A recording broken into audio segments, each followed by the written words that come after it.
ফজিলাতুল নেতা মুজিব যে মহিলা কলেজটি রয়েছে, আমরা সেই কলেজের নাম পরিবর্তনের দাবি জানাচ্ছি এবং আমাদের কেন্দ্রীয় কর্মসূচি হিসাবে যে সকল প্রতিষ্ঠানের নাম এখনো পরিবর্তন করা হয়নি সেই সকল প্রতিষ্ঠানের নাম অনতিবিলম্বে পরিবর্তন করতে হবে।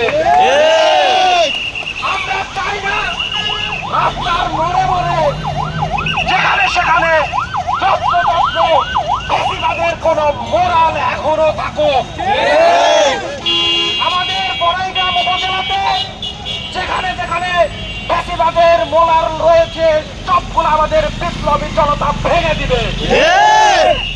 প্রিয় বিপ্লবী ভাই, আমরা আমাদের এখন প্রোগ্রামটা নিয়ে আমরা মহিলা কলেজের গেটে যাব। সেখানে গিয়ে আমরা সেই প্রতিষ্ঠানের প্রধানের সাথে আমরা কথা বলে আসবো।